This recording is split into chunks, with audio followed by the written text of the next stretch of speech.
जननीं शारदां देवीं रामकृष्णं जगद्गुरुं पादपद्मे तयोश्रीः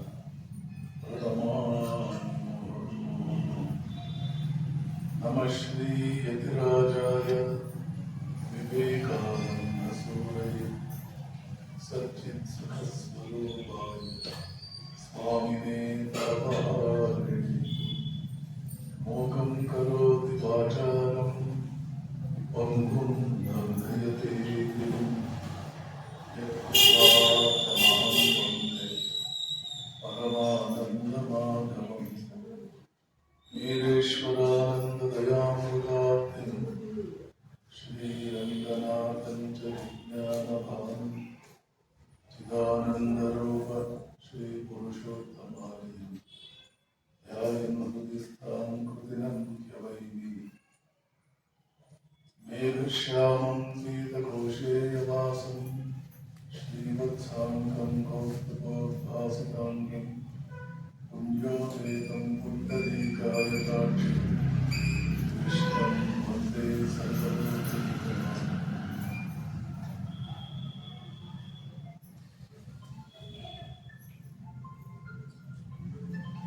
ನೆರೆದಿರುವ ಎಲ್ಲ ಹಿರಿಯರು ಗಣ್ಯರು ಮಾನ್ಯರು ಆಗಿರ್ತಕ್ಕಂಥ ಪರಮ ಪ್ರೀತಿಯ ಈ ಕನ್ನಡದ ಆಧ್ಯಾತ್ಮಿಕ ಬಂಧುಗಳೇ,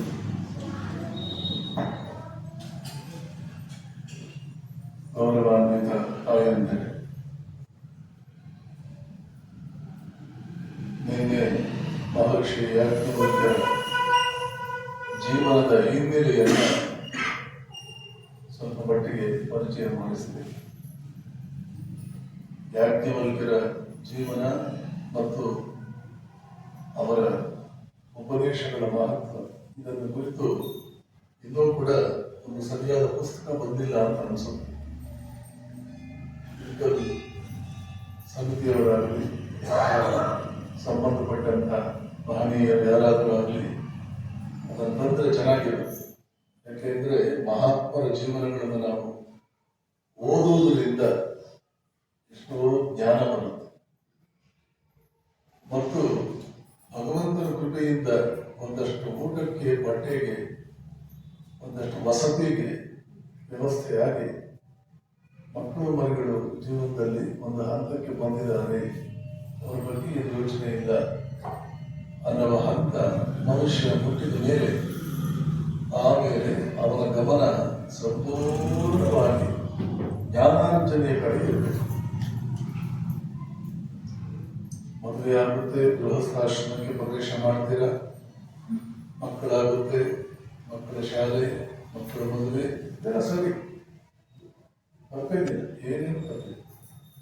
ಇದೆಲ್ಲ ಮುಗಿದ ಮೇಲೆ ಸಂಪೂರ್ಣವಾಗಿ ನಮ್ಮ ಮನಸ್ಸನ್ನು ಜ್ಞಾನಾರ್ಜನೆ, ಜಗತ್ತಿನ ಇತಿಹಾಸ ಏನಾಯಿತು, ಪ್ರಾರಂಭದಲ್ಲಿ ಮನುಷ್ಯ ಹೇಗೆ ಹುಟ್ಟಿದ, ಏನೇನು ಮಾಡ್ತಾ ಬಂದ, ಏನ್ ತಪ್ಪುಗಳು ಮಾಡ್ತಾ ಬಂದ, ಯಾವ ದೇಶ ಏನು ತಪ್ಪು ಮಾಡ್ತು, ಯಾವ ಜನಾಂಗ ಏನು ತಪ್ಪು ಮಾಡ್ತು, ಭಾರತೀಯರಾದ ನಾವೇ ಏನು ತಪ್ಪು ಮಾಡಿದ್ವಿ, ಮತ್ತೆ ನಮ್ಮ ಕೊಡುಗೆ ಏನು, ನಮ್ಮ ಹೆಗ್ಗಳಿಕೆ ಏನು, ನಮ್ಮ ಸಾಧನೆ ಏನು, ಎಲ್ಲ ತಿಳ್ಕೊಂಡ್ರೆ ಜ್ಞಾನ ವಿಸ್ತರಣೆಯಾಗಿ ಜೀವನಕ್ಕೆ ಒಂದು ರೀತಿಯ ಸಾರ್ಥಕತೆ ಬರುತ್ತೆ. ಜ್ಞಾನದ ವ್ಯಾಪ್ತಿ ಬೆಳೆದಷ್ಟು ನಮ್ಮ ಆತ್ಮವಿಶ್ವಾಸ ಜಾಸ್ತಿ ಆಗುತ್ತೆ, ಕುತೂಹಲ ಜಾಸ್ತಿ ಆಗುತ್ತೆ, ಬುದ್ಧಿಯ ಹಸಿವು ಜಾಸ್ತಿ ಆಗುತ್ತೆ. ಬುದ್ಧಿಯ ಹಸಿವು ಜಾಸ್ತಿ ಆಗ್ತಾ ಕೊನೆಗೆ ಅದು ಮುಟ್ಟೋದೆಲ್ಲಿಗೆ ಅಂದ್ರೆ ನಿಜಕ್ಕೂ ಸತ್ಯಗಳು ಏನು, ಸತ್ಯ ಅಂದ್ರೆ ಏನು, ಈ ಪ್ರಪಂಚ ಯಾಕೆ ಸೃಷ್ಟಿಯಾಯಿತು, ಆ ಪ್ರಪಂಚದ ಒಂದು ಭಾಗವಾಗಿ ನಾನ್ಯಾಕೆ ಈ ಭೂಲೋಕಕ್ಕೆ ಬಂದೆ, ಪ್ರಪಂಚ ಸೃಷ್ಟಿಯಾದ ಹಿನ್ನೆಲೆಯಲ್ಲಿ ಉದ್ದೇಶವೇನು, ನಾನಾದರೂ ಯಾಕೆ ಬಂದೆ, ನಾನು ಬರೋ ಉದ್ದೇಶ ಏನಾಗಿದೆ, ಏನು ಮಾಡಬೇಕು, ನನ್ನ ದಿಕ್ಕೇನು, ನನ್ನ ಗುರಿ ಏನು, ಗುರಿ ಮುಟ್ಟೋದು ಹೇಗೆ, ಮುಟ್ಟುವ ಆ ಪ್ರಯತ್ನದಲ್ಲಿ ನನಗೆ ಸಹಾಯಕ ಯಾವುದು, ನನಗೆ ಮಾರಕ ಯಾವುದು, ಇದೆಲ್ಲ ತಿಳ್ಕೊಂಡಾಗ ನೆನಪಿಟ್ಕೊಳ್ಳಿ, ಅವನು ಮನುಷ್ಯ. ಮನುವನ್ನು ಅನುಸರಿಸಿದವನು ಮನುಷ್ಯ. ಮನುಷ್ಯ ಅಂತ ಸುಮ್ಮನೆ ಹೆಸರು ಬರಲಿಲ್ಲ. ಮೊಟ್ಟ ಮೊದಲ ಮನುಷ್ಯ ಮನು. ಆದ್ದರಿಂದ ಪರಮಾತ್ಮ ಈ ಉಪದೇಶಗಳನ್ನೆಲ್ಲ ಮಾಡಿದ್ದು ಮನುವಿಗೆ. 4ನೇ ಅಧ್ಯಾಯದಲ್ಲಿ ಭಗವದ್ಗೀತೆಯಲ್ಲಿ ಅರ್ಜುನನಿಗೆ ಕೃಷ್ಣ ಸ್ಪಷ್ಟ ಮಾತುಗಳನ್ನು ಹೇಳ್ತಾನೆ. ಇಮಂ ವಿವಸ್ವತೆ ಯೋಗಂ ಪ್ರೋಕ್ತವಾನ್ ಅಹಂ ಅವ್ಯಯಂ. ಮನುಷ್ಯ ಹುಟ್ಟೋಕೆ ಮುಂಚೆ ಸೂರ್ಯ ಹುಟ್ಟಿದ. ಸೂರ್ಯ ಹುಟ್ಟಿದ ಮೇಲೆ ಭೂಮಿ ಹುಟ್ಟಿದ. ಸೂರ್ಯನಿಗೆ ಇಷ್ಟೆಲ್ಲ ಇಡೀ ಭೂಲೋಕವನ್ನು ಸಂರಕ್ಷಣೆ ಮಾಡುವ ಸಾಮರ್ಥ್ಯ ಬಂದಿತ್ತು ಅರ್ಜುನ.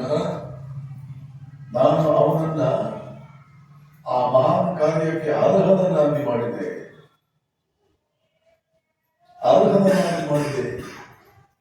ಸ್ವಯಂ ಬ್ರಹ್ಮನೇ, ಚತುರ್ಮುಖ ಬ್ರಹ್ಮನೇ ಮೊದಲು ಹುಟ್ಟಿದಾಗ ಸೃಷ್ಟಿ ಮಾಡಬೇಕು ನೀನು ಅಂತ ಒಳಗಡೆಯಿಂದ ಒಂದು ಧ್ವನಿ ಬಂತು.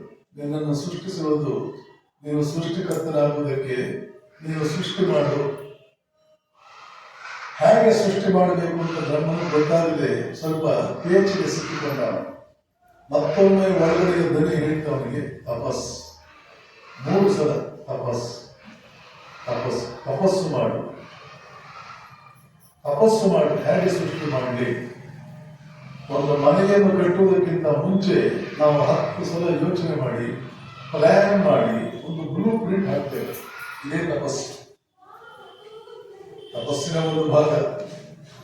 ಮುಂದೆ ನಮಗೆ ಬೇಕಾದ ರೀತಿಯಲ್ಲಿ ಮನೆಯನ್ನು ಕಟ್ಕೊಡ್ತೇವೆ, ಅಲ್ಲಿ ಆನಂದ ಪಡ್ತೇವೆ. ಸೂರ್ಯನಿಗೂ ಕೂಡ ಏನ್ ಮಾಡಬೇಕು ಅದಕ್ಕೇನೋ ಇದೆ. ಏನ್ ಮಾಡ್ಬೇಕಿದೆ ಇಟ್ಕೊಂಡು? ಸೂರ್ಯನ ಬೆಳಕಿನಲ್ಲಿ ನಮ್ಮ ಪ್ರಾಣವೇ ಇದೆ ನೆನಪಿಟ್ಕೊಳ್ಳಿ. ಜೀವಿಗಳು ಭೂಲೋಕದಲ್ಲಿ ಎಷ್ಟು ಜೀವಿಗಳಿದ್ದಾರೆ, ಈ ಜೀವಿಗಳ ಪ್ರಾಣ ಇರೋದು ಸೂರ್ಯನಲ್ಲಿ. ಅವನೇನಾದ್ರೂ ರಜಾ ತಗೊಂಡ ಕೆಲವು ದಿನ ಮುಗಿದ ಕತೆ. ಯಾವ ಜೀವಿ ಉಳಿಯೋದಿಲ್ಲ.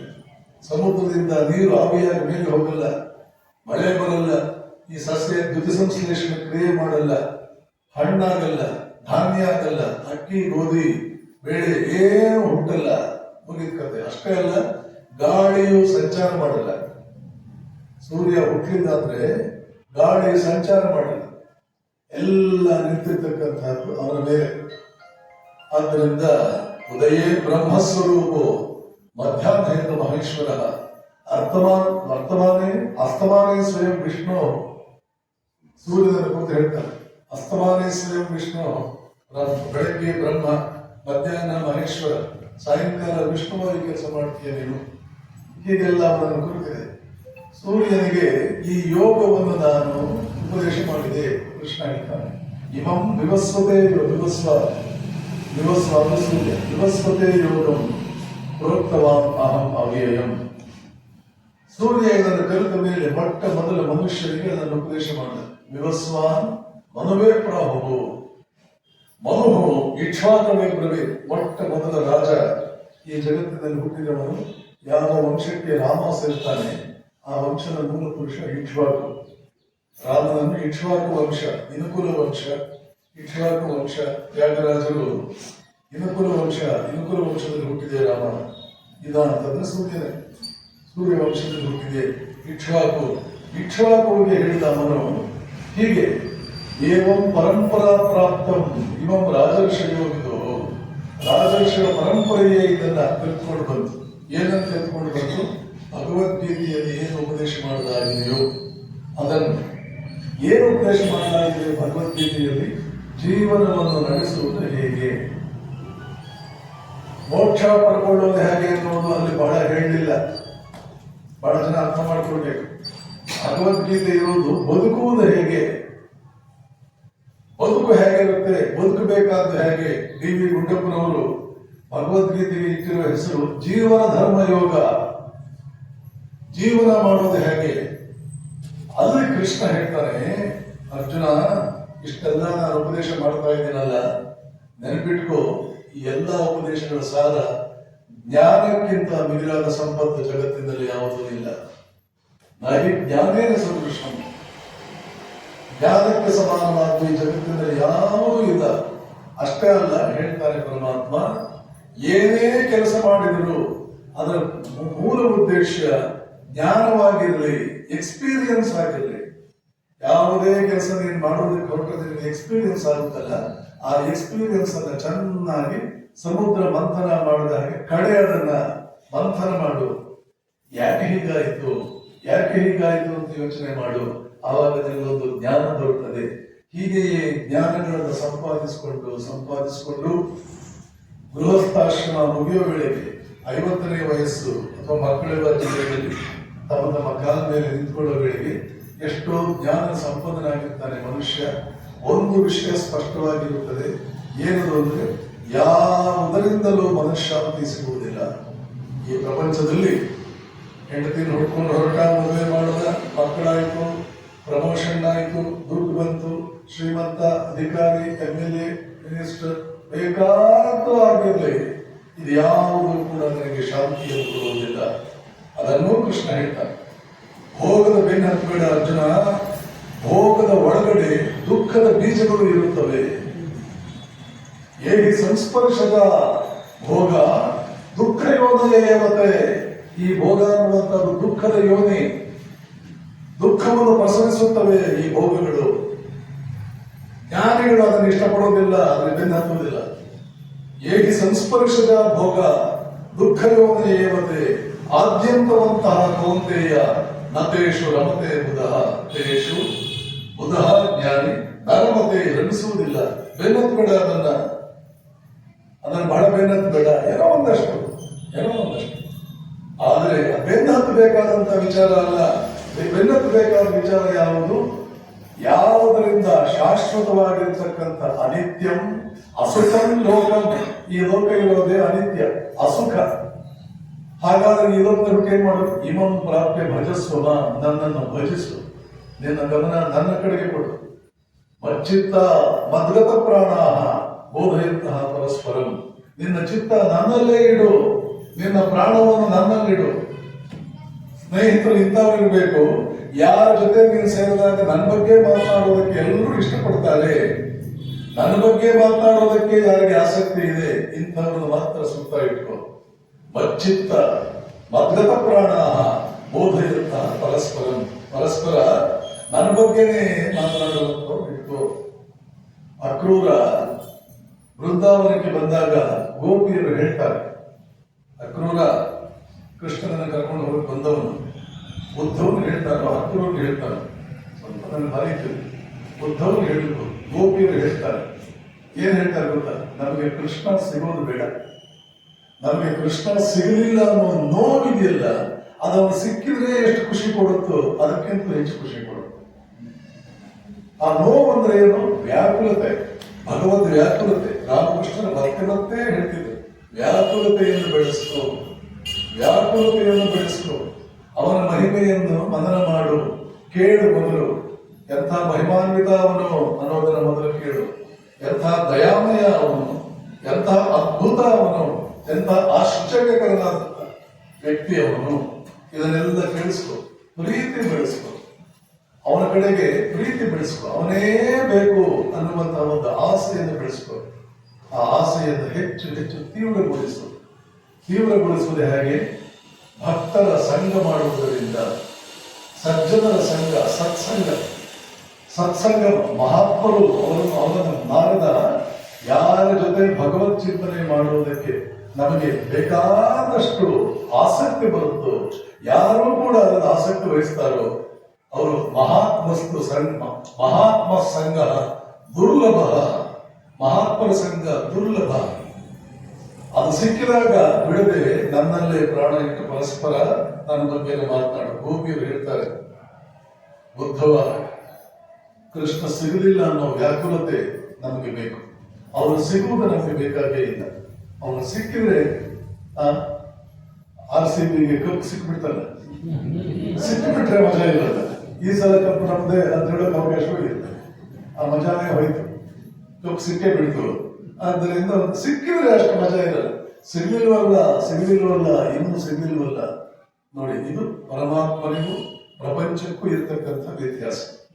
ಪ್ರಪಂಚದ ವಸ್ತುಗಳು ಸಿಗಲಿಲ್ಲ ಅಂದ್ರೆ ಒಂದು ಕಷ್ಟ, ಏನೋ ಕಷ್ಟಪಟ್ಟು ಪಡ್ಕೊಂಡ್ವಿ. ಅದನ್ನ ಸಿಕ್ಕಿದ್ರೆ ಅದು ಇನ್ನೊಂದು ಕಷ್ಟ. ಏನಾದ್ರೂ ಒಂದು ತಲೆನೋವು ಬರುತ್ತೆ. ನನ್ನ ಗುರು ಹೇಳ್ತಿದ್ರು, ಒಂದು ತಲೆ ಅಂದ್ರೆ ಒಂದು ತಲೆನೋವು, ಒಂದು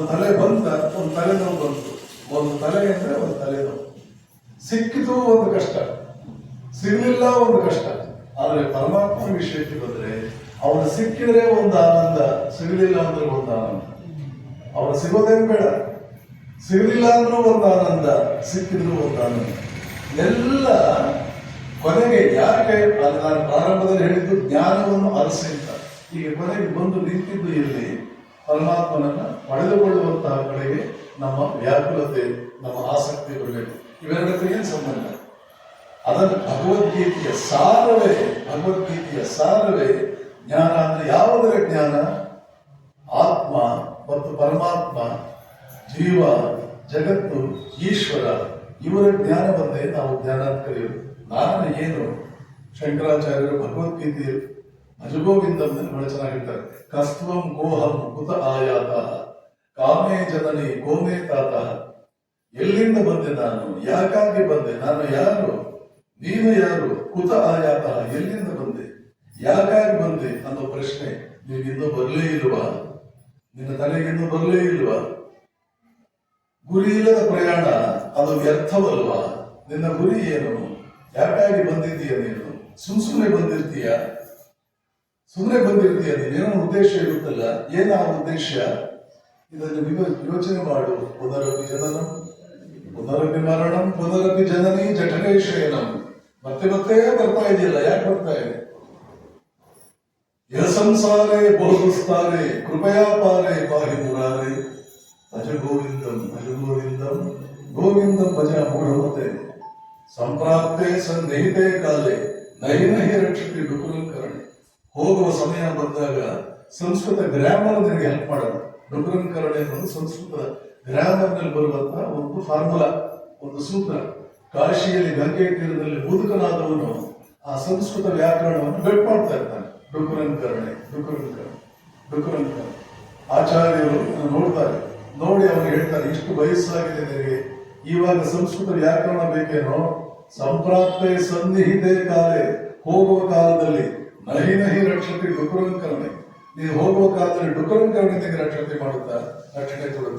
ಗೋವಿಂದನ್ ಭಜ ಗೂಢಮತೆ, ಗೋವಿಂದನನ್ನು ಭಜಿಸುವ ಗೂಢನೆ ಅಂತ ಹೇಳ್ತಾರೆ.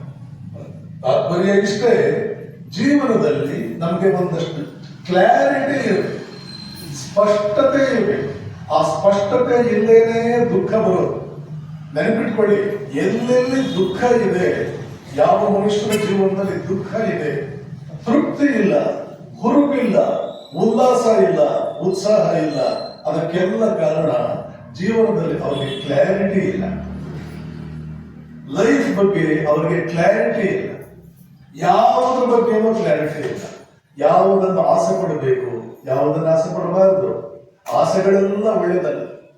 100 ಸಲ ಜನ ನನ್ನ ಹತ್ರ ಬಂದು ಹೇಳಿದ್ದಾರೆ, ಸ್ವಾಮೀಜಿ ನಾನು ಸ್ವಲ್ಪ ಫೇಲ್ ಆಗ್ಬೇಕಾಗಿತ್ತು, ನಾನು ದಡ್ಡ ಆಗ್ಬೇಕಿತ್ತು, ನಾನು ಬಡವ ಆಗ್ಬೇಕಾಗಿತ್ತು. ಇವನೇ ಕೇಳಿದ್ದು ಶ್ರೀಮಂತನನ್ನಾಗಿ ಮಾಡುವಂತ. ಇವನೇ ಹೇಳ್ತಾ ಇದ್ದಾರೆ, ನಾವು ಬಡವರಾಗ್ಬೇಕಾಗಿತ್ತು ಸ್ವಾಮೀಜಿ, ಬಡವರಾಗಿದ್ವಿ, ಬಹಳ ಚೆನ್ನಾಗಿದ್ವಿ, ಶ್ರೀಮಂತರಾದ್ಮೇಲೆ ಒಬ್ಬರನ್ನ ಕಂಡ್ರೆ ಒಬ್ಬರಿಗಾಗ. ಬಡವರಾಗಿದ್ದಾಗ ಚೆನ್ನಾಗಿದ್ವಿ, ನಮ್ಮ ಮನೆಯಲ್ಲಿ ಶಾಂತಿ ಇತ್ತು, ಒಂದೊಂದು ಊಟಕ್ಕೂ ಕಷ್ಟ ಇತ್ತು, ಆದರೆ ಮನೆಯಲ್ಲಿ ಶಾಂತಿ ಇತ್ತು. ದೇವರೆಲ್ಲ ಕೊಟ್ಟ, ಮನೆಯಲ್ಲಿ ಶಾಂತಿನೇ ಇಲ್ಲ. ನೀವೇ ಬೇಡ್ಕೊಂಡಿದ್ದು ಹನುಮಂತನ ದೇವಸ್ಥಾನ, ವೆಂಕಟರಮಣ ದೇವಸ್ಥಾನಕ್ಕೆ ದುಡ್ಡು ಕೊಡಪ್ಪ, ಎಲ್ಲ ನೀವೇ ಬೇಡ್ಕೊಂಡಿದ್ದು. ದುಡ್ಡು ಬಂದ್ಮೇಲೆ ಅನ್ಸುತ್ತೆ ಬಡತನವೇ ಚೆನ್ನಾಗಿತ್ತಲ್ಲ, ಅದೇ ಚೆನ್ನಾಗಿತ್ತಲ್ಲ. ಹೌದು, ಬಡತನ ಶಾಪವಲ್ಲ. ಪಾಂಡವರಷ್ಟು ಬಡ ಜೀವನ ನಡೆಸಿದವರು ಯಾರೂ ಇಲ್ಲ. ರಾಮನಷ್ಟು ಬಡತನದಲ್ಲಿ ಬದುಕಿದವರು ಯಾರೂ ಇಲ್ಲ. ಯಾವ ಸುಪ್ಪತ್ತಿಗೆಯಲ್ಲಿ ಮಲಗಿದ ರಾಮ ವನವಾಸದ ಕಾಲದಲ್ಲಿ. ಸೀತೆ, ಈ ಊರಿನ ಜನ ಎಲ್ಲ ಕೂಡ ಅವರ ಮೇಲೆ ಇಲ್ಲದ ಸುಳ್ಳು ಆಪಾದನೆ ಮಾಡಿದಾಗ ಕಣ್ಣೀರು ಹಾಕೊಂಡು ಸೀತೆ ಯೋಚನೆ ಮಾಡ್ತಾಳೆ, ಕಾಡಿನಲ್ಲಿ ಎಷ್ಟು ಸುಖವಾಗಿದ್ದೆ ನಾನು, ಯಾಕಾದ್ರೂ ಅಯೋಧ್ಯೆಗೆ ಬಂದೆ. ಕಾಡಿನಲ್ಲಿ ಎಷ್ಟು ಸುಖವಾಗಿದ್ದೆ ನಾನು, ಯಾಕಾದ್ರೂ ಅಯೋಧ್ಯೆಗೆ ಬಂದೆ. ವನವಾಸದಲ್ಲೇ ಜೀವನ ಕಳೆಬಹುದಾಗಿತ್ತಲ್ಲ. ಇದೆಲ್ಲ ಓದ್ಬೇಕು ನಾವು. ಕಾಡಿನಲ್ಲಿ ಇದ್ರೆ ದುಃಖ ಇರಲ್ಲ. ನೆನ್ಪಿಟ್ಕೊಳ್ಳಿ, ಕಷ್ಟ ಬೇರೆ, ದುಃಖ ಬೇರೆ, ಎರಡೂ ಒಂದೇ ಅಲ್ಲ. ಬಡತನದಲ್ಲಿ ಕಷ್ಟ ಇರುತ್ತೆ, ದುಃಖ ಇರಲ್ಲ. ಬಹಳಷ್ಟು ಸಂದರ್ಭಗಳಲ್ಲಿ ಶ್ರೀಮಂತಿಕೆಯಲ್ಲಿ ಕಷ್ಟ ಇರಲ್ಲ, 108 ದುಃಖಗಳು, ಒಂದಲ್ಲ ಎರಡಲ್ಲ, 108 ದುಃಖ. ದುಡ್ಡಿದೆ, ಬೇಕಾದಷ್ಟು ದುಡ್ಡಿದೆ, 108 ದುಃಖ. ಏರ್ ಕಂಡೀಷನ್ ರೂಮ್ ಇದೆ, ನಿದ್ದೆನೇ ಬರಲ್ಲ. ಸೊಳ್ಳೆ ಬೆಳೆಸ್ತಾ ಇತ್ತಲ್ಲ ಮನೆಯಲ್ಲಿ, ಬೇಕಾದಷ್ಟು ನಿದ್ದೆ ಬರ್ತೀವಿ. ಏರ್ ಕಂಡೀಷನ್ ರೂಮ್ ಇಲ್ಲ, ಏನೂ ಇಲ್ಲ. ಸೊಳ್ಳೆ ಕೈ ಬೆಚ್ಚಿಸ್ಕೊಳ್ತಿದ್ವಿ, ಬೇಕಾದಷ್ಟು ನಿದ್ದೆ ಬರ್ತಿದ್ವಿ. ನಿದ್ದೆ ಬರೋದು ಮುಖ್ಯವೋ, ಎಸಿ ರೂಮ್ನಲ್ಲಿ ಮಾಡ್ಕೊಳ್ಳೋದು ಮುಖ್ಯವೋ? ಇದೆಲ್ಲ ಯಾಕೆ ಬರುತ್ತೆ? ಜೀವನದಲ್ಲಿ ಕ್ಲಾರಿಟಿ ಇಲ್ಲ. ಆಸೆಗಳು ಯಾವುದಿರಬೇಕು, ಯಾವುದಿರಬಾರ್ದು ಅನ್ನುವಂತಹದ್ದು ಗೊತ್ತಿಲ್ಲ. ಮತ್ತು ಯಾವ ಆಸೆಗಳು ಇರಬೇಕು ಅನ್ನುವಂತಹದ್ದನ್ನು ನಾವು ತಿಳ್ಕೊಂಡ ಮೇಲೆ ಇವತ್ತು ಯಾವ ಆಸೆ ಈಡೇರಿಸ್ಕೋಬೇಕು, 5 ವರ್ಷದ ನಂತರ ಯಾವ ಆಸೆ ಈಡೇರಿಸ್ಕೋಬೇಕು, 10 ವರ್ಷದ ನಂತರ ಯಾವ ಆಸೆ ಈಡೇರಿಸ್ಕೋಬೇಕು, ಯಾವುದು ಮುಖ್ಯ, ಯಾವುದು ಈಡೇರಲೇಬೇಕು, ಯಾವುದು ಈಡೇರಿದ್ರು ನಡೆಯುತ್ತೆ, ಇಲ್ಲ ನಡೆಯುತ್ತೆ ಅನ್ನುವಂಥದ್ದು ಯಾವುದು, ಇದರ ಬಗ್ಗೆ ಕ್ಲಾರಿಟಿ ಇಲ್ಲ. ಜೀವನದ ಬಗ್ಗೆ ಏನು ನಾನು ಹೇಳ್ತಲ್ಲ, ಒಟ್ಟೇನಪ್ಪ ಅದು ನಡೆದ ಎಲ್ಲಿ ಹತ್ತದು ಆಗ್ತದೆ. ಈ ರೀತಿ ಜೀವನದ ಒಂದು ರಚನೆ ಆಗ್ಬಿಟ್ರೆ ಜೀವನದಲ್ಲಿ ಸುಖ ಇರಲ್ಲ, ಹುರುಪಿರಲ್ಲ, ಉತ್ಸಾಹ ಉಲ್ಲಾಸ ಇರಲ್ಲ. ಯಾವಾಗಲೂ ನೆನಪಿಟ್ಕೊಳ್ಳಿ, ವಯಸ್ಸಾಗುವುದು ಶರೀರಕ್ಕೆ ಮಾತ್ರ, ಮನಸ್ಸಿರಲ್ಲ. ಶರೀರಕ್ಕೆ ವಯಸ್ಸಾಗಲಿ, ಅದನ್ನು ತಡೆಯೋಕೆ ಯಾರು ಕೇಳಬಾರದು. ಆದರೆ ಮನಸ್ಸಿಗೆ ಮುಪ್ಪು ಬರುವುದಕ್ಕೆ ಬಿಡಬಾರದು. ಮನಸ್ಸಿಗೆ ಎಂದಿಗೂ ಮುಪ್ಪು ಬರುವುದಕ್ಕೆ ನಾವು ಬಿಡಬಾರದು. ಯಾವಾಗ ಮನಸ್ಸಿಗೆ ಮುಪ್ಪು ಬರುವುದಿಲ್ಲ, ಅದನ್ನು ಮಾಡೋಣ, ಇದನ್ನು ಮಾಡೋಣ, ಅಲ್ಲಿಗೆ ಹೋಗೋಣ, ಇಲ್ಲಿಗೆ ಹೋಗೋಣ, ಅದನ್ನು ಓದೋಣ, ಇದನ್ನು ಓದೋಣ, ಅದು ಮಾಡೋಣ, ಇದು ಮಾಡೋಣ, ಅಷ್ಟು ಹುರುಪು. 80-90ನೇ ವಯಸ್ಸಿಗೂ ಕೂಡ ಎಷ್ಟೋ ಜನರಲ್ಲಿ ಆ ಹುರುಪು ನಾನು ನೋಡಿದ್ದೀನಿ. ಹೇಗೆ ನೋಡಿದ್ದೀನಿ? ಅವ್ರಿಗೆಲ್ಲ ಅರಕೆ ಬರೋದಕ್ಕೆ ಹೇಗೆ ಕಾರಣವಾಯಿತು ಅಂದ್ರೆ ಸ್ಪಷ್ಟತೆ, ಜೀವನದ ಬಗ್ಗೆ ಸ್ಪಷ್ಟತೆ. ಈ ಸ್ಪಷ್ಟತೆಯ ಮೊದಲನೇ ಪಾಠ ನಾನು ಯಾರು. ಅದನ್ನು ತಿಳಿದುಕೊಂಡ್ರೆ ಜ್ಞಾನದ 90% ಬಂದಾಗಾಯ್ತು. ಹೆಚ್ಚು ಗಮನ ಕೊಡಬೇಕಾದ ಜ್ಞಾನಕ್ಕೆ ಅಂತ ಹೇಳಿದೆ ನಾನು. ಜ್ಞಾನದಲ್ಲೂ ಕೂಡ ಯಾವುದು, ನಾನು ಯಾರು. ರಮಣ ಮಹರ್ಷಿಗಳು ಅಂತಿದ್ರು, ಅವ್ರ ಉಪದೇಶ ಬೇರೆ ಏನೂ ಇರ್ತದೆ, ನೀನು ಯಾರು ಅಂತ ತಿಳ್ಕೊ. ಒಬ್ಬಳು ಮುದುಕಿ ಬಂದು, ಆ ಕಷ್ಟ, ಈ ಕಷ್ಟ, ಆ ಕಷ್ಟ, ಈ ಕಷ್ಟ. ಮಹರ್ಷಿಗಳು ಅದನ್ನೆಲ್ಲ ಕೇಳಿಸ್ಕೊಂಡು ಆ ಮುದುಕಿಗೆ ಕೇಳಿದ್ರು, ಈ ಕಷ್ಟಗಳಲ್ಲಿ ಯಾರಿಗೆ ಬರ್ತಾ ಇದೆಯಮ್ಮ? ನಿನ್ನ ಶರೀರಕ್ಕೆ ಕಷ್ಟಗಳು ಬರೋದಕ್ಕೆ ಸಾಧ್ಯವಿಲ್ಲ. ಯಾಕೆ? ಶರೀರ ಮಣ್ಣು, ಅದೊಂದು ಜಡವಸ್ತು. ಮಣ್ಣಿಗೆ ಕಷ್ಟಗಳೇನು ಬರಲ್ಲ. ನಿನ್ನ ಮನಸ್ಸಿಗೆ ಬರ್ತಾ ಇದೆಯಾ? ಅದು ಮಣ್ಣೆ, ಮನಸ್ಸು ಕೂಡ ಮಣ್ಣು, ಸೂಕ್ಷ್ಮವಾದ ಮಣ್ಣಿಂದ ಹಾಗೆ ಮನಸ್ಸು. ಜೀವ ಇಲ್ಲ ಮನಸ್ಸಿನಲ್ಲಿ, ಶರೀರದಲ್ಲಿ ಜೀವ ಇಲ್ಲ, ಮನಸ್ಸಿನಲ್ಲೂ ಜೀವ ಇಲ್ಲ. ನೆನಪಿಟ್ಕೊಳ್ಳಿ, ಮನಸ್ಸು ಜಡವಸ್ತು. ಜಡವಸ್ತು ಕಲ್ಲು ಹೇಗಿದೆಯೋ ಅಷ್ಟೇ ಜಡವಸ್ತು ಮನಸ್ಸು.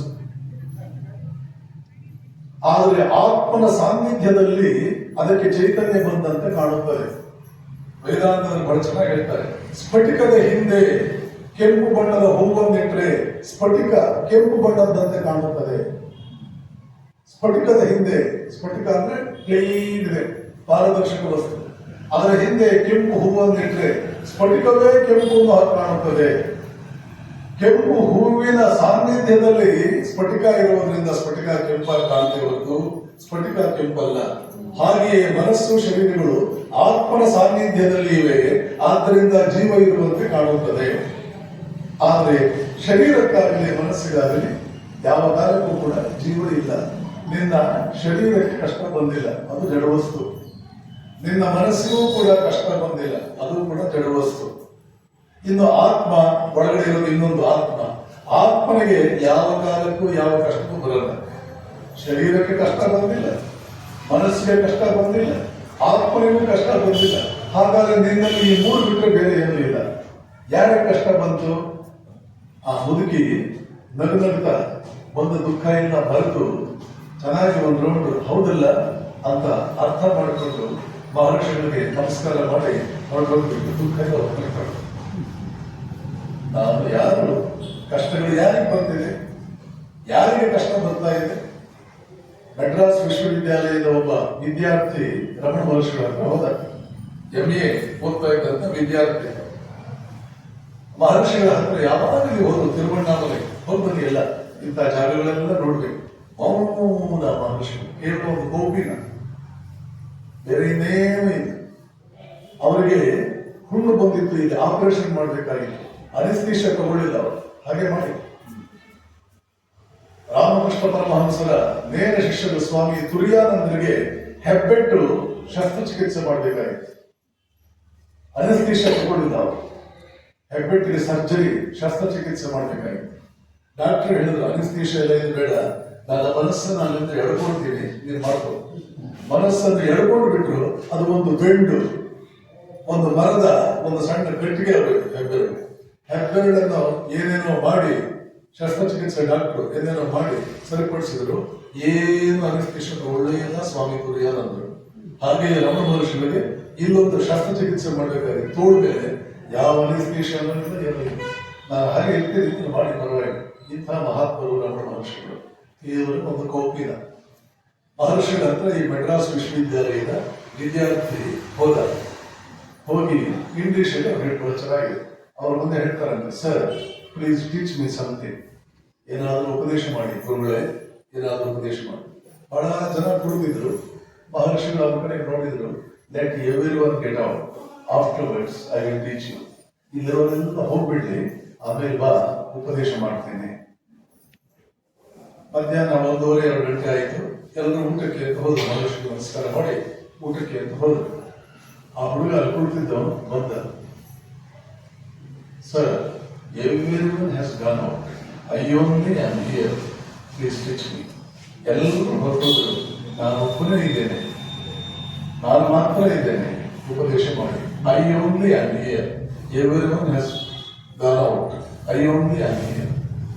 ಅವಾಗ ಮಹರ್ಷಿ ಹೇಳ್ತಾರೆ, let that I also get out, ನಾನು ಮಾತ್ರ ಇದ್ದೇನೆ, ಆ ನಾನು ಕೂಡ ಹೊರಟೋಗ್ಲಿ, ಆಮೇಲೆ ಟೀಚ್ ಮಾಡ್ತೇನೆ.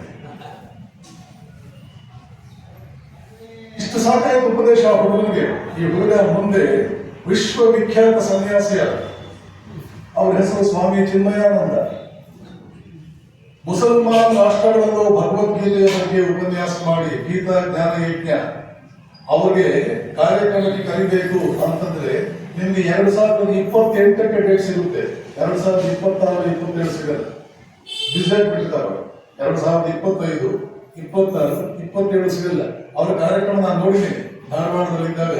ಅವರ ಮುಂದಿನ 3 ವರ್ಷಗಳ ಕಾರ್ಯಕ್ರಮದ ಒಂದು ಕ್ಯಾಲೆಂಡರ್ ಬರ್ತಿತ್ತು. 3ನೇ ವರ್ಷಕ್ಕೆ ಅವ್ರ ಕಡೆಯಿಂದ ನಿಮಗೆ ಡೇಟ್ ಸಿಗ್ತಿತ್ತು. ಅಲ್ಲಿವರೆಗೆ ಸಿಗ್ತಿತ್ತು. ಪ್ರಪಂಚದಾದ್ಯಂತ ಗೀತಾ ಜ್ಞಾನ ಯಜ್ಞ ಮಾಡಿ ಭಗವದ್ಗೀತೆಯ ಪ್ರಚಾರವನ್ನ ಮುಸ್ಲಿಂ ಸೌದಿ ಅರೇಬಿಯಾದಲ್ಲಿ ಕೂಡ ಗೀತಾ ಜ್ಞಾನ ಯಜ್ಞ ಮಾಡಿ ಬಂದರು. ಅಂಥ ಮಹಾತ್ಮ ಅದರ ಮುಂದೆ ಇದೇ ಹುಡುಗ ಸ್ವಾಮಿ ಚಿನ್ಮಯಾನಂದ. ರಮಣ ಮಹರ್ಷಿ ದೊಡ್ಡ ಉಪದೇಶ ಏನು? Let that I also get out, ನಾನು ಕೂಡ ಹೊರಟೋಗ್ಲಿ. ಈ ಕುರಿಸಿಂಹದ ಕಥೆ ಯಾಜ್ಞವಲ್ಕ್ಯರು ಯಾವುದನ್ನ ಬ್ರಹ್ಮಾತ್ಮೈಕ್ಯ ಬೋಧೇನ, ಆತ್ಮ ಮತ್ತು ಬ್ರಹ್ಮ ಒಂದೇ, ನೀನು ಬ್ರಹ್ಮವೇ, ಇದೇ ಬೃಹದಾರಣ್ಯಕ ಉಪನಿಷತ್ನಲ್ಲಿ ಬರೋದು. ಅಹಂ ಬ್ರಹ್ಮಾಸ್ಮಿ, ನಾನು ಬ್ರಹ್ಮವಾಗಿದ್ದೇನೆ ಅಂತ ಬರೋದು. ಯಾವ ಬೃಹದಾರಣ್ಯಕ ಉಪನಿಷತ್ತು ಯಾಜ್ಞವಲ್ಕ್ಯರಿಗೆ ಅವಿನಾಶ ಸಂಬಂಧ ಇದೆಯೋ ಇದೇ ಬೃಹದಾರಣ್ಯಕ ಉಪನಿಷತ್ತಿನಲ್ಲಿ 4 ಮಹಾವಾಕ್ಯಗಳು ಉಪನಿಷತ್ತುಗಳು ಬರುತ್ತವೆ. ಅದರಲ್ಲಿ ಒಂದು ಅಹಂ ಬ್ರಹ್ಮಾಸ್ಮಿ, 2ನೇದು ತತ್ವಮಸಿ, 3ನೇದು ಅಯಮಾತ್ಮ ಬ್ರಹ್ಮ, 4ನೇದು ಪ್ರಜ್ಞಾನಂ ಬ್ರಹ್ಮ. ಒಂದೊಂದು ಉಪನಿಷತ್ತು ಒಂದೊಂದು ಐತ್ರೇಯ ಉಪನಿಷತ್ ಒಂದನ್ನು ಕೊಡುತ್ತದೆ, ಚಾಂದ್ರೋಗ್ಯ ಉಪನಿಷತ್ ಒಂದನ್ನು ಕೊಡುತ್ತದೆ, ಬೃಹದಾರಣ್ಯಕ ಉಪನಿಷತ್ ಒಂದು ಕೊಡುತ್ತದೆ, ಬಹುಶಃ ಮಾಂಡೂಕ್ಯ ಉಪನಿಷತ್ ಇನ್ನೊಂದು ಕೊಡುತ್ತದೆ. ಒಂದೊಂದು ಉಪನಿಷತ್ತು ಈ 4 ಮಹಾವಾಕ್ಯಗಳನ್ನು ಸೇರಿಸಿಕೊಂಡು ಇದು ವೇದಗಳ ಸಾರ ಅಂತ ಹೇಳಲಾಗುತ್ತದೆ. ಅದರಲ್ಲಿ ಅಹಂ ಬ್ರಹ್ಮಾಸ್ಮಿ, ನಾನು ಬ್ರಹ್ಮವಾಗಿದ್ದೇನೆ, ಇದು ಒಂದು. ಇದು ಬರೋದು ಬೃಹದಾರಣ್ಯಕ ಉಪನಿಷತ್ತಿನಲ್ಲಿ. ಈ ಹುಲಿ ಕುರಿ ಕಥೆಗೆ ಬರೋಣ. ನಾನು ಈ ಕುರಿಸಿಂಹದ ಕಥೆಗೆ ಬರೋಣ. ಈ ಕಾಡಿನಿಂದ ಬಂದಂತ ಸಿಂಹ ಈ ಕುರಿಸಿಂಹಕ್ಕೆ ಹೇಳಿತು, ಅಲ್ಲವೋ ನೀನು ಹುಲ್ಲು ತಿಂತಿದ್ದೀಯಲ್ಲ ಇಷ್ಟು ದಿನ ಯಾಕೆ? ನೀನು ಬ್ಯಾರನ್ನು ಕೂಡ್ತಿದ್ದೀಯಲ್ಲ ಇಷ್ಟು ದಿನ ಯಾಕೆ?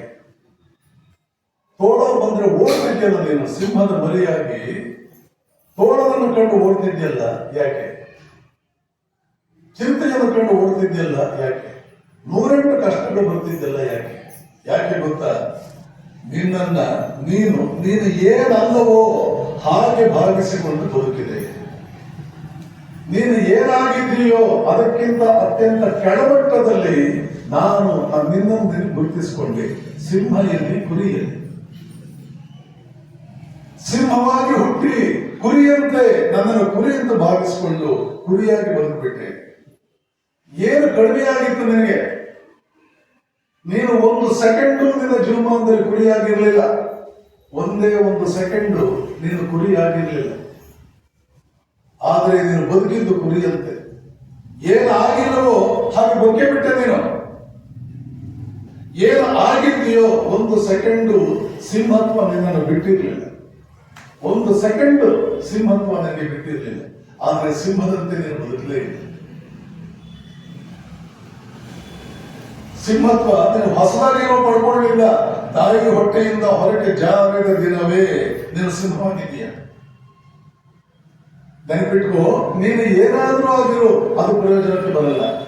ನಿನ್ನನ್ನು ನೀನು ಏನಂತ ಭಾವಿಸ್ಕೊಳ್ತೀಯೋ ಅದು ನಿನ್ನನ್ನು ಆಳುತ್ತದೆ. ನೀನು ಸಿಂಹವೇ ಆಗಿರೋ 3 ಕಾಸಿನ ಪ್ರಯೋಜನಕ್ಕೆ ಬರಲಿಲ್ಲ. ನೀನು ಸಿಂಹವಾಗಿದ್ದು ಯಾಕೆ? ಕುರಿ ಅಂತ ಭಾವಿಸ್ಕೊಂಡಿದ್ದೆ. ನಿನ್ನ ಬಗ್ಗೆ ನೀನು ಏನು ಭಾವಿಸ್ತೀಯ ಅದು ಜೀವನದಲ್ಲಿ ಬಹಳ ಇಂಪಾರ್ಟೆಂಟ್. ನೀನು ಯಾರು, ನಿನ್ನ ಬಗ್ಗೆ ನಿನ್ನ ಭಾವನೆ ಏನು? ನೀನು ಪಕ್ಕದಲ್ಲಿರೋ ಕುರಿಗಳನ್ನು ನೋಡಿಯ ನಾನು ಏನು ಅಂತ ನೀನು ತಿಳ್ಕೊಳ್ಬೇಕಾಗಿರೋದು. ನೀನು ತಿಳ್ಕೊಳ್ಬೇಕಾಗಿರೋದು ನಿನ್ನ ತಂದೆ ತಾಯಿಯಂದ್ರೆ ಯಾರು ಅಂತ ನಿನಗೆ ಗೊತ್ತಿದ್ದಿದ್ರೆ ನೀನು ಯಾರು ಅಂತ ಗೊತ್ತಿರ್ತೀವಿ. ಆದ್ದರಿಂದ ಶಂಕರಾಚಾರ್ಯರು ಹೇಳಿದ್ದು ಆ ಭಜಗು ಕುತ ಆಯಾತ, ಎಲ್ಲಿಂದ ಬಂದೆ ನಾನು ಎಲ್ಲಿಂದ ಬಂದೆ? ನಿನ್ನ ತಂದೆ ತಾಯಿಯಂದ್ರಿಂದ ಬಂದೆ. ನಿನ್ನ ತಂದೆ ತಾಯಿಯಂದ್ರೆ ಯಾರು? ಸಿಂಹ. ತಂದೆ ತಾಯಿ ಸಿಂಹ ಆಗಿದ್ರೆ ನೀನು ಕುರಿ ಹೇಗಾಗ್ತೀಯ? ಸುತ್ತ ಕುರಿಗಳ ಸಾಗರ ಇರಲಿ, ಕೋಟಿ ಕುರಿಗಳು ಇರಲಿ, ನಿನ್ನ ಸುತ್ತ ಏನಾದರೂ ಇರಲಿ, ಏನು ಅದು ಲೆಕ್ಕಕ್ಕೆ ಇಲ್ಲ. ನೀನು ಬಂದಿದ್ದು ಎಲ್ಲಿಂದ? ನಿನ್ನ ನಿರ್ಮಾಪಕರು ಯಾರು? ನಿನ್ನ ತಂದೆ ತಾಯಿಯಂದ್ರೆ ಯಾರು? ವೇದಾಂತದಲ್ಲಿ ನಾನು ಹೇಳುತ್ತೆ ಕಾರ್ಯಕಾರಣ ಸಂಬಂಧ. ಕಾರಣ ಯಾರು? ನಾವು ಕಾರ್ಯ. ನಮಗೆ ಕಾರಣವಾಗಿದ್ದು ಯಾರು? ತಂದೆ ತಾಯಿಯಂದ್ರು. ಇಲ್ಲಿ ಕಾರಣವಾಗಿದ್ದು ಯಾರು? ಆ ಕಾರಣ ಯಾರು? ಬ್ರಹ್ಮ. ಪ್ರಾರಂಭದಲ್ಲಿ ಯಾವ ವಸ್ತು ಇತ್ತು ಅದರಿಂದಲೇ ಎಲ್ಲವೂ ಬಂದಿರೋದ್ರಿಂದ ಎಲ್ಲದಕ್ಕೂ ಕಾರಣ ಅದೇ. ಪ್ರಾರಂಭದಲ್ಲಿದ್ದಂಥದ್ದು ಯಾವುದು? ಉಪನಿಷತ್ತು ಏನನ್ನು ಬಿಟ್ಟಿದೆ? ಸ್ಪಷ್ಟ. ಸತ್ ಏವ ಸೌಮ್ಯ ಇದಮಗ್ರ ಆಸೆ ಏಕಮೇವ ಅದ್ವಿತೀಯ. ಪ್ರಾರಂಭದಲ್ಲಿ ಒಂದೇ ಇತ್ತು. ಸತ್ ಏವ. ಸತ್ ಅಂದ್ರೆ ಯಾವ ಕಾಲಕ್ಕೂ ಕೂಡ ಅದೃಶ್ಯವಾಗದ, ಸವೆದು ಹೋಗದ, ಸಾಯದ, ಅನಂತವಾದ ಬ್ರಹ್ಮ. ಅದೇ ಬ್ರಹ್ಮ. ಯಾವುದರಿಂದ ಎಲ್ಲ ಬಂದಿದೆಯೋ ಅದೇ ಬ್ರಹ್ಮ. ಪ್ರಾರಂಭದಲ್ಲಿ ಯಾವ ವಸ್ತು ಇತ್ತು ಅದರಿಂದ ಎಲ್ಲ ಬಂದಿದೆ, ಅದೇ ಬ್ರಹ್ಮ. ಭಾಗವತವೂ ಹೇಳುತ್ತೆ. ಭಾಗವತದಲ್ಲಿ ವ್ಯಾಸ ಸ್ಪಷ್ಟವಾಗಿ ಹೇಳ್ತಾನೆ, ಜನ್ಮಾದ್ಯಸ್ಯತಃ. ಶ್ರೀಹರಿಯನ್ನು ಕುರಿತು ಹೇಳಿದ್ನೋ, ಬ್ರಹ್ಮದನ್ನು ಕುರಿತು ಹೇಳಿದ್ನೋ, ಜನ್ಮಾದ್ಯಸ್ಯತಃ. ಯಾವುದರಿಂದ ಎಲ್ಲವೂ ಜನ್ಮವನ್ನು ಪಡೆದುಕೊಂಡಿದೆಯೋ ಅದನ್ನೇ ಬ್ರಹ್ಮಸೂತ್ರಗಳು ಹೇಳ್ತಾನೆ, ಬಾದರಾಯಣ ಸೂತ್ರಗಳು ಹೇಳ್ತಾನೆ ವ್ಯಾಸ. ಜನ್ಮಾದ್ಯಸ್ಯತಃ. ಇದನ್ನೇ ತೈತ್ರಿಯ ಉಪನಿಷತ್ತು ವಿಸ್ತರಿಸುತ್ತದೆ. ಯಥೋವಾ ಇಮಾನಿ ಭೂತಾನಿ ಜಾಯಂತೆ ಏನ ಜಾತಾನಿ ಜೀವಂತಿ ಯಥೋವಾ ಇಮಾನಿ ಭೂತಾನಿ ಜಾಯಂತೆ ಏನ ಜಾತಾನಿ ಜೀವಂತಿ ಯತ್ ಪ್ರಯಂತ್ಯಭಿಸಂವಿಶಂತೀತಿ ತದ್ವಿಜಿಜ್ಞಾಸಸ್ವ ತದ್ ಬ್ರಹ್ಮೇತಿ. ಯಾವುದರಿಂದ ಎಲ್ಲವೂ ಬಂದಿದೆಯೋ, ಯಾವುದರಿಂದ ಎಲ್ಲವೂ ಈ ಸದ್ಯಕ್ಕೆ ನೆಲೆಸಿದೆಯೋ, ಯಾವುದಕ್ಕೆ ಎಲ್ಲವೂ ವಾಪಸ್ ಹೋಗುತ್ತದೋ ಕೊನೆಗೆ, ಅದರ ಬಗ್ಗೆ ಜಿಜ್ಞಾಸ ಮಾಡೋಣ. ಅದೇ ಬ್ರಹ್ಮ. ಯಥೋವಾ ಇಮಾನಿ ಭೂತಾನಿ ಜಾಯಂತೆ. ಬಂಗಾರದಿಂದ ಒಡವೆ ಬಂದಿದೆ. ಒಡವೆಯಾಗಿದ್ದಾಗಲೂ ಅದು ಬಂಗಾರವೇ ಆಗಿದೆ. ಒಡವೆಯಲ್ಲಿ ಯಾರಾದರೂ ಜಡ್ಜ್ ಹಾಕಿ ಆ ಒಡವೆ ಲಕ್ಷಣಗಳೆಲ್ಲ ಕಳೆದು ಹೋದ ಮೇಲೂ ಅದು ಬಂಗಾರವಾಗಿಯೇ ಉಳಿದಿರುತ್ತದೆ. ಆದ್ದರಿಂದ ಓ ಒಡವೆಯೇ, ನೀನು ಬಂಗಾರ. ಒಡವೆ ಎನ್ನುವಂತಹದ್ದು ಒಂದು ಹೆಸರು, ಒಂದು ರೂಪ, ನಾಮರೂಪ. ನಾಮರೂಪ. ಈ ಜಗತ್ತೆಲ್ಲ ಸೃಷ್ಟಿಯೆಲ್ಲ ಬೇರೆದೇನೂ ಅಲ್ಲ, ಕೇವಲ ನಾಮ ಮತ್ತು ರೂಪ. ಆದ್ರೆ ನೆನ್ಪಿಟ್ಕೋ, ನಾಮ ಮತ್ತು ರೂಪಕ್ಕೆ ಅಸ್ತಿತ್ವ ಇಲ್ಲ, ಅದಿಲ್ಲ. ಒಡವೆ ಎನ್ನುವಂತಹದ್ದಿಲ್ಲ, ಇರೋದು ಬಂಗಾರ ಮಾತ್ರ. ಒಡವೆಯಲ್ಲಿರೋ ಬಂಗಾರ ತಗೊಂಡ್ಬಿಟ್ರೆ ಏನು ಉಳಿಯುತ್ತೆ? ಬಂಗಾರಕ್ಕೂ ಒಡವೆಗೂ ಡಿಫರೆನ್ಸ್ ಏನು? ಡಿಫರೆನ್ಸ್ ಇದೆ.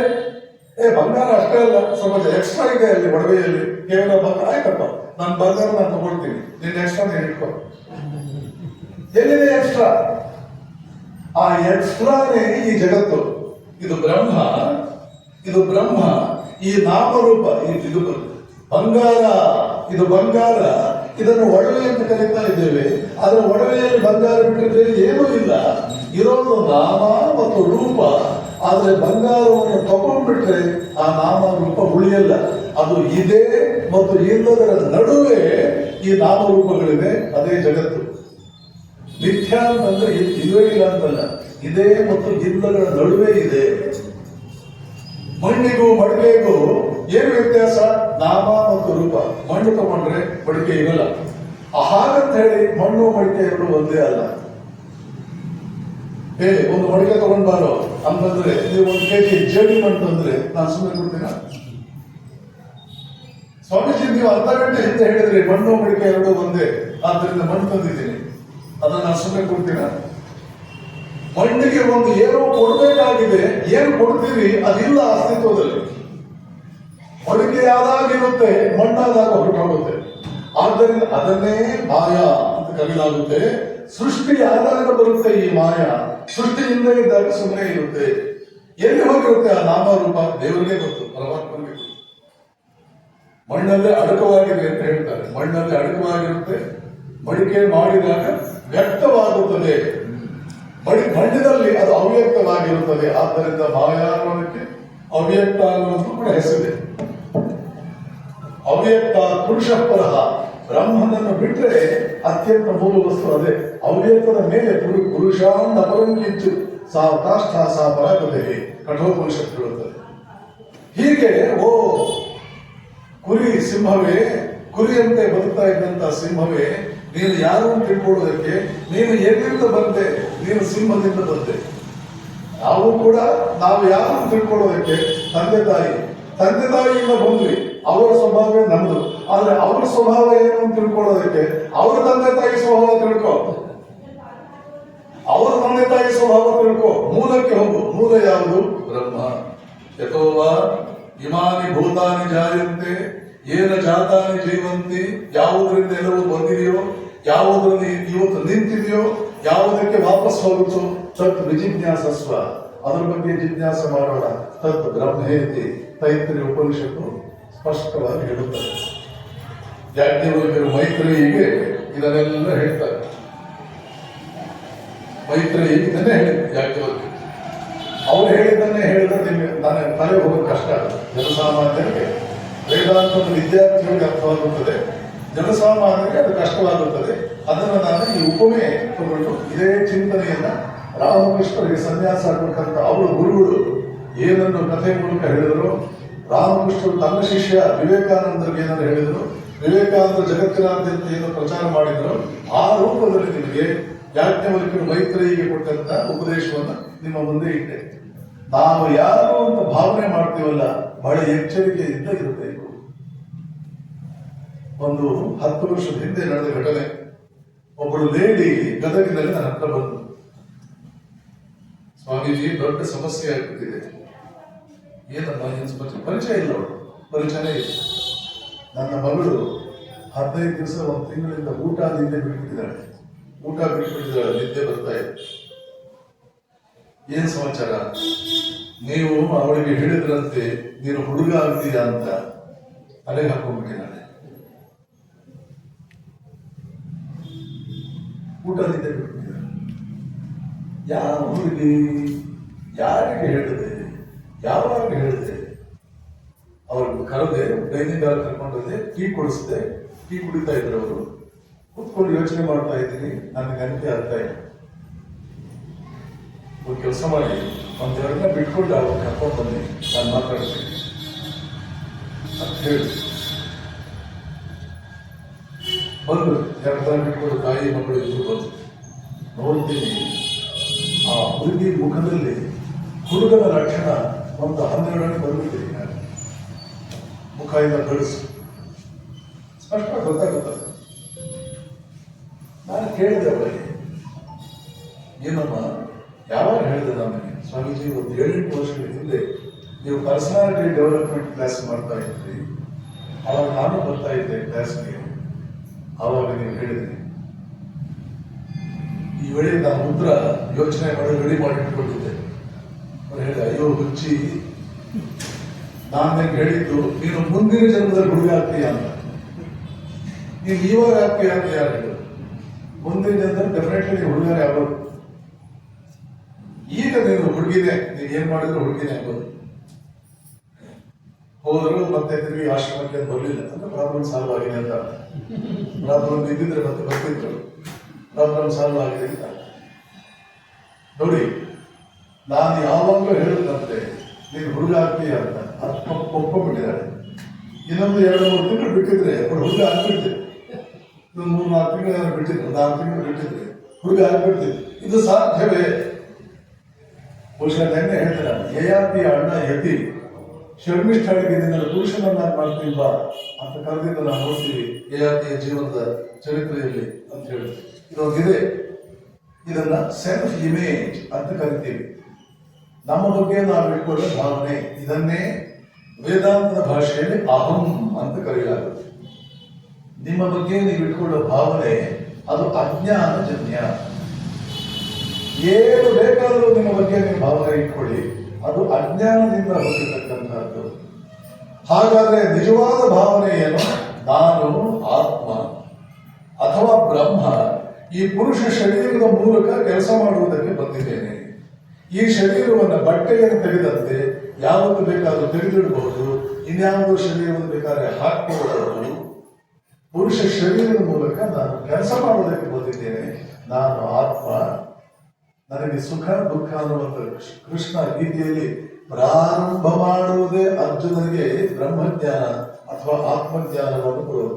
ಅಶೋಚ್ಯನನ್ವ ಶೋಚಸ್ತ್ವಂ ಪ್ರಜ್ಞಾವಾದಾಂಶ ಭಾಷಸೆ ಗತಾಸು ಅಗತಾಸುಂಶ್ಚ ನಾನು ಅನುಶೋಚಂತಿ ಪಂಡಿತ.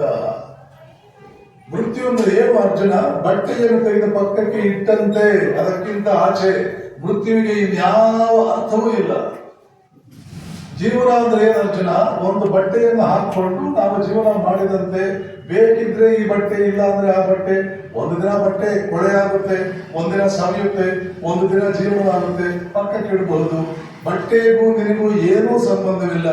ಜಗತ್ತಿನಲ್ಲಿ ಯಾವ ಮನುಷ್ಯನು ಹಳೆ ಬಟ್ಟೆ ಒಗೆದು ಹೊಸ ಬಟ್ಟೆ ಹಾಕೊಂಡಾಗ ಯಾರು ಅಳೋದಿಲ್ಲ. ಹಾಗೆಯೇ ಹಳೆ ಶರೀರ ಒಗೆದು ಹೊಸ ಶರೀರ ಹಾಕೊಂಡ್ರೆ ಅಳೋದು ಯಾಕೆ? ಇದು ಭಗವದ್ಗೀತೆಯ ಮೊದಲನೇ ಪಾಠ.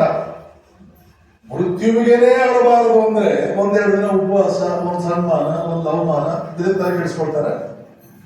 ಇದಕ್ಕೆ ತಲೆ ಕೆಡಿಸ್ಕೊಳ್ಳೋ ಹಾಗಿದೆಯಾ? ವೇದಾಂತದ ಸಾರ ಎಷ್ಟು? ಈ ಜೀವನದಲ್ಲಿ ನಮಗೆ ಒದಗುವ ಯಾವ ಸನ್ನಿವೇಶವು ನಮ್ಮನ್ನು ದುಃಖಕ್ಕೆ ಒಳಗಾಗಿಸುವಷ್ಟು ಗಹನವಾದ್ದಲ್ಲ. ಸುಮ್ಮನೆ ಮಾಡೋ ಕೆಲಸವಿಲ್ಲದೆ ಸುಮ್ಮನೆ ಯಾವುದ್ಯಾವುದಕ್ಕೂ ಜನಕ ಬೆಂಕಿ ಬಿದ್ದಿದೆ ವಿದೇಹಕ್ಕೆ, ನಾನೇನು ವಿದೇಹವಲ್ಲ, ಬಿದ್ದು ಬೀಳಿತು. ನಾನು ವಿದೇಹ ರಾಜ್ಯ ಅಲ್ಲ, ವಿದೇಹ ನಗರ ಅಲ್ಲ. ಬಿದ್ದರೆ ಬೀಳುತ್ತೆ. ರಾಮಕೃಷ್ಣರು ತಮ್ಮ ಶರೀರವನ್ನು ಬಿಟ್ಟು ಅದು ಎಷ್ಟು ಸದಾ ಎಲ್ಲೆಲ್ಲೂ ಹೊರಬಂದರೋ ಜಗತ್ತಿನಾದ್ಯಂತ ತಮ್ಮ ಜೀವಾತ್ಮ ಆತ್ಮನನ್ನು ಮನಸ್ಸನ್ನು ತಗೊಂಡು ಅದು ಎಷ್ಟು ಸಲ ನಿರ್ವಿಕಲ್ಪ ಸಮಾಧಿ ಅಂದ್ರೆ ಏನು ನಿರ್ವಿಕಲ್ಪ ಸಮಾಧಿ ಅಂದ್ರೆ ಶರೀರ ಮನಸ್ಸನ್ನು ಸಂಪೂರ್ಣವಾಗಿ, ಮನಸ್ಸು ಶರೀರಗಳಿಂದ ಆತ್ಮವನ್ನು ಸಂಪೂರ್ಣವಾಗಿ ಪ್ರತ್ಯೇಕ ಮಾಡಿ ಬೇರೆ ರೀತಿಯಲ್ಲೇ ಬದುಕೋದು. ಇದೊಂದು ಕೇವಲ ಒಂದು ವಸ್ತ್ರ, ಕೇವಲ ಒಂದು ಬಟ್ಟೆ. ಆತ್ಮನೇ ನಾನು, ನಿಜಕ್ಕೂ ನಾನು ಯಾವಾಗಲೂ ಕೂಡ ಆತ್ಮನೇ. ಅಯಮಾತ್ಮ ಬ್ರಹ್ಮ ಅಥವಾ ಬ್ರಹ್ಮನೇ ಅಥವಾ ಆತ್ಮನೇ. ಇನ್ನೂ ಹೇಳಬೇಕು ಅಂತಂದ್ರೆ, ನಾಟಕ ಮಾಡುವುದಕ್ಕೆ ಬಂದಿದ್ದೀರಿ ಈ ಜಗತ್ತಿನಲ್ಲಿ. ನಾಟಕದಲ್ಲಿ ರಾಜನಾದ್ರೆ ಏನು, ಕೂಲಿ ಆದ್ರೆ ಏನು? ಯಾಕೆ ಒಳಗೆ ಒಂದು ಹೊರಗೆ ಒಂದು ಎಂದಿರುತ್ತೋ ಅದೆಲ್ಲ ನಾಟಕ. ಒಳಗಡೆ ನಾವು ಬೇರೆ, ಹೊರಗಡೆ ಅಹಂ, ಒಳಗಡೆ ಆತ್ಮ. ಒಳಗಡೆ ನಾವು ಆತ್ಮ, ಹೊರಗಡೆ ಅಹಂ. ಅಹಂ ಅಂದ್ರೆ ಏನು? ನಾವು ಧರಿಸಿರುವ ವೇಷ, ನಾವು ನಾಟಕದಲ್ಲಿ ತಗೊಂಡಿರುವ ಪಾತ್ರ. ಇದು ತಾತ್ಕಾಲಿಕ ಯಾವುದೋ ಒಂದು ಪುಟ್ಟ ಉದ್ದೇಶಕ್ಕಾಗಿ ತಲೆ ಕೆಡಿಸಿಕೊಳ್ಳುವಷ್ಟು ದೊಡ್ಡ ಉದ್ದೇಶ ಅಲ್ಲ. ಒಂದು ಪುಟ್ಟ ಉದ್ದೇಶ, ಒಂದು ಮನೋರಂಜನೆ. ನಾಟಕ ಯಾಕೆ ಆಡ್ತಾರೆ? ಮನೋರಂಜನೆಗೋಸ್ಕರ. ಪರಮಾತ್ಮನೂ ಕೂಡ ಅವರು ಬ್ರಹ್ಮವಾಗಿದ್ರೂ ಕೂಡ ಈ ಸೃಷ್ಟಿ ಒಳಗಡೆ ಸೃಷ್ಟಿಕರ್ತನಾಗಿ ಬಂದಾಗ ಬ್ರಹ್ಮವಾಗಿ ಉಳಿದಿಲ್ಲ. ಅವನು ಒಂದು ವೇಷ ಹಾಕೊಂಡು ಅವರ ಪಾತ್ರ ತಗೊಂಡು ಬಂದಿದ್ದಾನೆ. ಆ ಪಾತ್ರಕ್ಕೆ ಕರಿತೀವಿ ಈಶ್ವರ. ಬ್ರಹ್ಮ ಒಂದು ಪಾತ್ರ ಧರಿಸಿ ಈ ಸೃಷ್ಟಿಗೆ ಬಂದಿದ್ದಾನೆ. ಆ ಈಶ್ವರನಿಗೆ 3 ಮುಖಗಳಿದೆ. ಅದನ್ನೇ ನಾವು ಬ್ರಹ್ಮ, ವಿಷ್ಣು, ಶಿವ ಅಂತ ಕರಿತೀವಿ. ಇನ್ನೂ ಒಂದು ಹೇಳಬೇಕು ಅಂದ್ರೆ, ದೇವಿ, ವಿಷ್ಣು, ಶಿವ ಅಂತ ಕರಿತೀವಿ. ಆ ಮೂರು ಸೇರಿ ಈಶ್ವರ. ತನ್ನ ಒರಿಜಿನಲ್ ರೂಪ ಅಲ್ಲ, ಅವನ ನಿಜ ರೂಪ ಅಲ್ಲ. ಅವನ ನಿಜ ರೂಪಕ್ಕೆ ರೂಪ ತಗೊಳ್ಳೋಕ್ಕೂ ಆಗಲ್ಲ. ಅವನ ಪರಿವರ್ತನೆ ಹೊಂದೋದಕ್ಕೆ ಸಾಧ್ಯವಿಲ್ಲ. ಪರಿವರ್ತನೆ ಆಗಲಾರದು ಬ್ರಹ್ಮ ಅನ್ನುವಂತ. ಯಾಕೆ? ಅದು ಅನಂತ, ಅಗ್ರಾಹ್ಯ, ಅಪರಿವರ್ತನಾಶೀಲ. ಯಾವುದು ಪರಿವರ್ತನೆಯನ್ನು ಹೊಂದುತ್ತದೋ ಅದು ಶಾಂತ ವಸ್ತು, ಯಾವುದು ಬದಲಾವಣೆಯನ್ನು ಹೊಂದುತ್ತದೋ ಅದು ಶಾಂತ ವಸ್ತು. ಅವನು ಅನಂತನಾದ್ದರಿಂದ ಅವನು ಬದಲಾವಣೆ ಹೊಂದಲಾರ. ಹಾಗಾದ್ರೆ ಜಗತ್ತು ಹೇಗಾಯಿತು? ಅವನು ಬದಲಾವಣೆ ಹೊಂದಿಲ್ಲ ಅಂದ್ರೆ ಜಗತ್ತು ಹೇಗಾಯಿತು? ಅವನೇ ಜಗತ್ತು, ಅವನು ಬಂಗಾರ, ಜಗತ್ತು ಲೋಹ ಒಡವೆ. ಅವನ ಜಗತ್ತು ಹೇಗಾದ? ತನ್ನನ್ನೇ ತಾನು ಒಂದು ವೇಷದಲ್ಲಿ ಹಾಕೊಂಡು ಬಿಟ್ಟ, ತನ್ನನ್ನೇ ತಾನು ಒಂದು ಮಾಯೆಯಲ್ಲಿ ಹಾಕೊಂಡು ಬಿಟ್ಟ. ಆ ಮಾಯೆಗೆ ಅವನು ಒಳಪಟ್ಟಾಗ ಅವನನ್ನು ಕರಿತೀವಿ ಈಶ್ವರ. ಹಾಗೆಯೇ ಜೀವಾತ್ಮನೇ ನೀವು ಕೂಡ ಮಾಯೆ ಅಂತ ಕರೆಯಲ್ಲ, ಅವಿದ್ಯೆಗೆ ಒಳಪಟ್ಟರೆ ಆತ್ಮನಾದವನು ಜೀವಾತ್ಮನಾಗ್ತಾನೆ. ಆತ್ಮ ಮಾಯೆಗೆ ಒಳಪಟ್ಟರೆ ಜೀವಾತ್ಮನಾಗ್ತಾನೆ. ಪರಮಾತ್ಮ ಅಥವಾ ಬ್ರಹ್ಮ ಮಾಯೆಗೆ ಒಳಪಟ್ಟರೆ ಈಶ್ವರನಾಗ್ತಾನೆ. ಈಗ ಪ್ರಶ್ನೆ ಬರುತ್ತೆ, ಪರಮಾತ್ಮನೂ ಮಾಯೆಗೆ ಒಳಪಡ್ತಾನ? ಬ್ರಹ್ಮನೂ ಕೂಡ ಮಾಯೆಗೆ ಒಳಪಡ್ತಾನ? ಇದು ಒಂದು ಪ್ರಶ್ನೆ ಬರುತ್ತೆ. ರಾಮಕೃಷ್ಣ ಪರಮಹಂಸರು ಬಹಳ ಚೆನ್ನಾಗಿ ಹೇಳ್ತಾರೆ, ಕಳ್ಳರ ಸುತ್ತ ಪೊಲೀಸ್ನವ್ರು ಇರೋದು ಬೇರೆ, ಗೌರ್ನರ್ ಸುತ್ತ ಪೊಲೀಸ್ನವ್ರು ಇರೋದು ಬೇರೆ. ಗೌರ್ನರ್ ಸುತ್ತ ಪೊಲೀಸ್ನವ್ರು ಯಾಕಿದ್ದಾರೆ? ಕೆಮ್ಮಿದ್ರೆ ಇಂಜೆಕ್ಷನ್, 10 ಜನ ಇಂಜೆಕ್ಷನ್. ಸೇವಕರಂತೆ ಇರ್ತಾನೆ ಗೌರ್ನರ್ ಸುತ್ತ ಪೊಲೀಸ್ನವನು. ಕಳ್ಳರ ಸುತ್ತ ಪೊಲೀಸ್ ಇದ್ದಾಗ ಆ ಕಡೆ ಕಡೆಗಳು ಹೊಡೆ ಗಡಿಗೆ ಮುಂದೆ. ಹಾಗೆಯೇ ಓ ಜೀವಿಯೇ, ನಿನ್ನ ಸುತ್ತ ಇರೋ ಮಾಯೆ ಬೇರೆ, ಅವನ ಸುತ್ತ ಇರೋ ಮಾಯೆ ಬೇರೆ. ಮಾಯೆ ಅವನ ಸೇವಕಿ, ಅವನಿಗೆ ಸಹಾಯಕಿ. ಆದ್ರೆ ನಿನಗೆ ನಿನ್ನ ಬಂಧನಗಳಿಂದ ಕಟ್ಟಿ ಹಾಕುವುದು. ಯಾಕೆ? ನೀನು ಹುಲ್ಲು ತಿನ್ನೋಕೆ ಇಷ್ಟಪಟ್ಟೆ, ಬ್ಯಾಂಕ್ ಕೂಗೋದಕ್ಕೆ ಇಷ್ಟಪಟ್ಟೆ. ಬ್ಯಾಂಕ್ ಕೂಗಬೇಡುವೋ ನಿನ್ನ ಲಕ್ಷಣ ಅದಲ್ಲ, ಹುಲ್ಲು ತಿನ್ನಬೇಡುವ ನಿನ್ನ ಲಕ್ಷಣ. ತಲೆಗೆ ಹಾಕಬೇಕಾದ್ರೆ ಪ್ರಾಣ ಹೋಯಿತು ಪಕ್ಕದ ಕಾಡಿದ ಸಿಂಹಕ್ಕೆ. ನಾವು ಹೀಗೆಲ್ಲ ಬದುಕೋದಕ್ಕೆ ಕಾರಣ ಕುರಿಗಳ ಸಹವಾಸ ಮಾಡಿದ್ದು. ನಾವು ಯಾರು ಗೊತ್ತಿಲ್ಲದೆ ಇರೋದು, ಹುಲ್ಲು ತಿಂದಿದ್ದು, ಬ್ಯಾಂಕ್ ಕೂಗಿದ್ದು. ಹುಲ್ಲು ಅಂದ್ರೆ ಏನಿಲ್ಲ, ಆಹಾರ. ಇದೇ ಒಂದು ಚಾಂದೋಗ್ಯ ಪರಿಷತ್ತು ಅಥವಾ ಬೃಹದಾರಣ್ಯಕ ಎರಡು ಬರುತ್ತದೆ. ಆಹಾರ ಬಹಳ ಮುಖ್ಯ. ಆಹಾರದ ಬಗ್ಗೆ ಎಚ್ಚರಿಕೆಯಿಂದ ಇರು. ನೀನು ತಗೊಳ್ಳು ಆಹಾರ ಸರಿಯಾಗಿ ಇಲ್ಲದೆ ಇರೋದ್ರಿಂದಲೇ ಈ ದುಸ್ಥಿತಿ ನಿನಗೆ ಬಂದಿದೆ. ಆಹಾರ ಶುದ್ಧವು ಸತ್ವಶುದ್ಧಿ, ಸತ್ವಶುದ್ಧವು ಧ್ರುವ ಸ್ಮೃತಿ, ಸ್ಮೃತಿರಂಬೆ ವಿಶ್ವ ಮೋಕ್ಷ. ಆಹಾರದಿಂದ ಮೋಕ್ಷವೇ ಬದುಕುತ್ತದೆ. ಆದರೆ ಆಹಾರ ಅಂದ್ರೆ ಏನು? ಎಲ್ಲರೂ ತಿಳ್ಕೊಳ್ಳೋದೇನು? ಇಲ್ಲಿ ಆಹಾರ ಅಂದ್ರೆ ಸಸ್ಯಾಹಾರ, ಮಾಂಸಾಹಾರ, ಹಣ್ಣು, ಹಾಲು ಅಥವಾ ಮತ್ತೊಂದು ಮಗದೊಂದು, ಅದು ಹೌದು. ಆದರೆ ಅಷ್ಟೇ ಅಲ್ಲ. ಆಹಾರ ಅಂದ್ರೆ ಬಾಯಿಂದ ಒಳಗೆ ಏನು ಹೋಗುತ್ತೆ ಅಷ್ಟೇ ಅಲ್ಲ, ಎಲ್ಲ ಇಂದ್ರಿಯಗಳಿಂದಲೂ ಏನು ಒಳಕ್ಕೆ ಹೋಗುತ್ತದೆ ಅದೆಲ್ಲವೂ ಆಹಾರ. ಬಾಯಿಂದ ಶುದ್ಧವಾದ ಆಹಾರ ತಗೊಂಡು ಕಣ್ಣಿನಿಂದ ಅಶ್ಲೀಲವಾದ ಆಹಾರ, ಕಿವಿಯಿಂದ ಅಪವಿತ್ರವಾದ ಆಹಾರ ತಗೊಳ್ತಾ ಇದ್ರೆ ನೀನು ಎಂದಿಗೂ ಧ್ಯಾನ ಮಾಡಲಾರೆ, ಭಕ್ತಿ ಬರಲಾರದು, ಜ್ಞಾನ ಬರಲಾರದು, ವೈರಾಗ್ಯ ಬರಲಾರದು, ವ್ಯಾಕುಲತೆ ಬರಲಾರದು. 1 ಗಂಟೆ ಆಯ್ತು. ಇಷ್ಟು ಹೇಳಿ ಇವತ್ತಿನ ಈ ಪ್ರವಚನವನ್ನು ಭಗವಾನ್ ಶ್ರೀರಾಮಕೃಷ್ಣರ, ಶ್ರೀ ವೆಂಕಟರಮಣ, ಭಗವಾನ್ ವೆಂಕಟರಮಣ ಸ್ವಾಮಿಯ, ಶ್ರೀ ಯಾಜ್ಞವಲ್ಕ್ಯರ ಶ್ರೀ ಪಾದಗಳಿಗೆ ಸಮರ್ಪಣೆ ಮಾಡ್ತೇನೆ. ಮಿಕ್ಕ ವಿಷಯವನ್ನು ಸಾಯಂಕಾಲ ಹೇಳೋಣ.